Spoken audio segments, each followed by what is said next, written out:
Good morning, everybody. How's it going? All right. Hey, I wanted to talk about this, the elephant in the room. Let's talk about the new Strat. It is awesome. I love it. I shudder to think how my life would not have changed and been so happy if I hadn't tried it. I mean, sure, it's a lot of money to pay for something, and it's scalloped so deeply, you got to wonder what the heck is going on there. But I tell you what, the thing has been so inspirational. I've been riffs and stuff have just been pouring out new direction musically. It's so inspiring. It's allowing me to play things I didn't think I could play. It's just a joy to play. The thing likes to be played. Play it like you want to break it.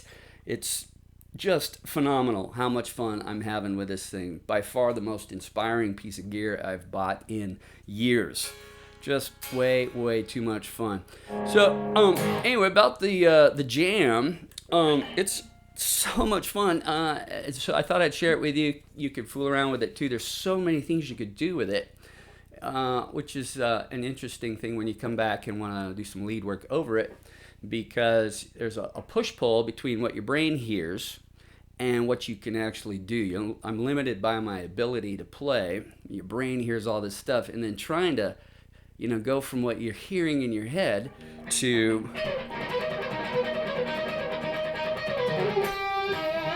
that kind of thing. It took a while to figure out, okay, I'm hearing it, but now I got to play it. And but it's just been a ton of fun. And I recently also saw a Satriani interview with Rick Beato. It's a recent one too, so you can check it out. And Joe was talking about how 20 years after Surfing with the Alien, he's still playing that song when he goes out live, but before he plays it, he still gives consideration to different aspects of the song, just timings and holding notes, and he kind of plays with how he could play it differently without veering off too far from the original. And you run into that too. I often run into that. Rarely, as much as I pour over something, I rarely play it the same way at all. And it could be just how long you hold a note,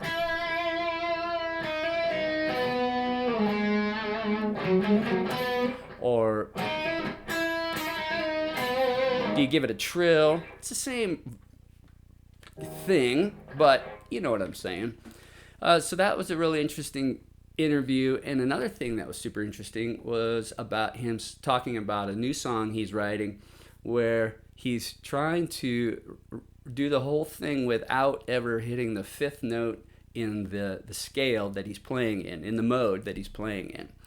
So as weird as that sounds, it was something new and different for him. He's trying to develop melodies around this song without ever playing the fifth, which I don't know. I guess it's cool for him. Anyway, the jam is an A minor, and you hammer into all these things, and then an E minor 7.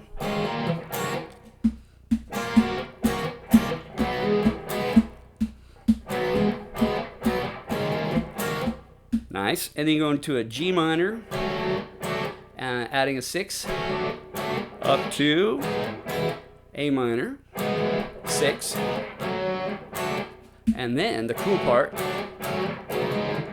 D minor 7, and then that C sharp minor 7. So that's the riff. Try it, put it on a looper and see what you come up with. Too much fun.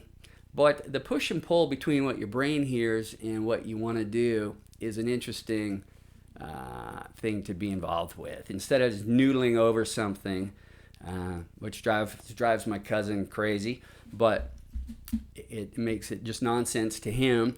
When you try and give it some meaning, it's an interesting struggle between what you hear and your ability to actually play it. All right, now the guitar, beautiful guitar to play, stays in tune really well, even after that crazy bend.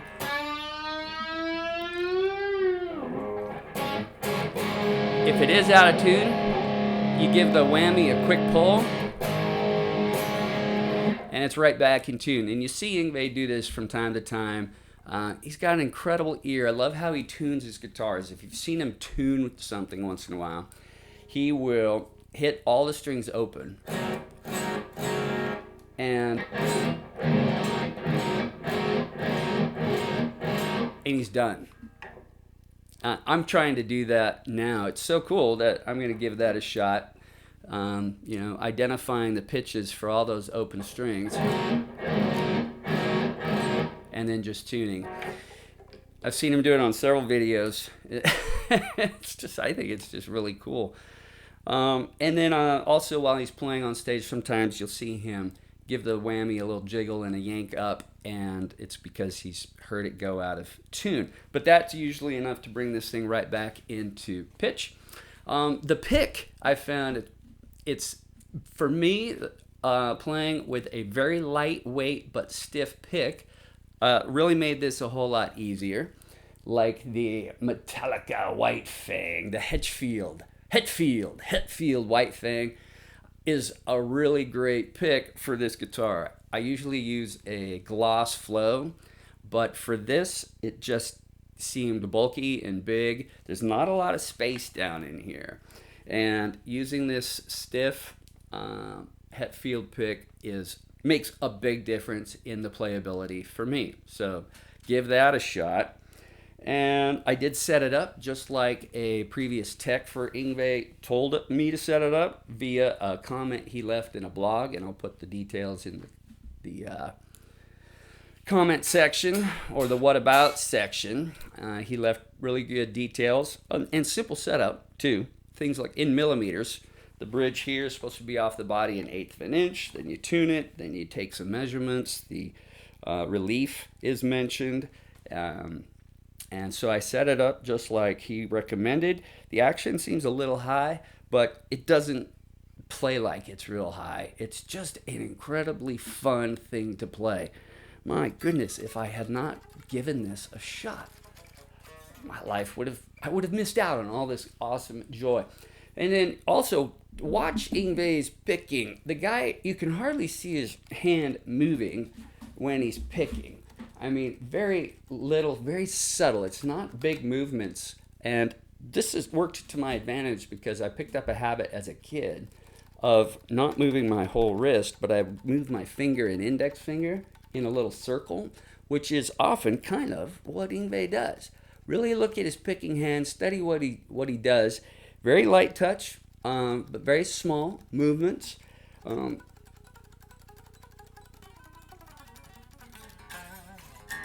But the thing is just so much fun to play. I can't imagine if I had missed out on it. Okay, so lots of stuff coming out, which is what we want, right? We want to be inspired to write new things and to play things we haven't played before. So if you're interested, anyway, give the thing a try if you like. Super well made in America. Great components, brass nut, bullet truss rod, scalloped to the nines, great vintage locking tuners, stays in tune great. This used to bother me on Strats, this big old square block. I don't even know it's there anymore.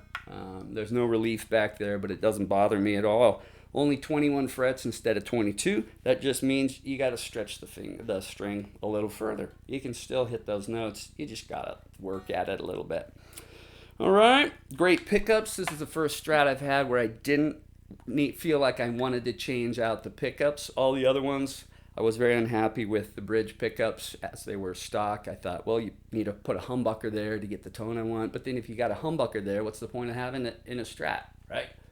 I mean, you might as well have the Charvel that I got or some other guitar. But love the pickups, love the guitar. Highly, highly, highly recommend it.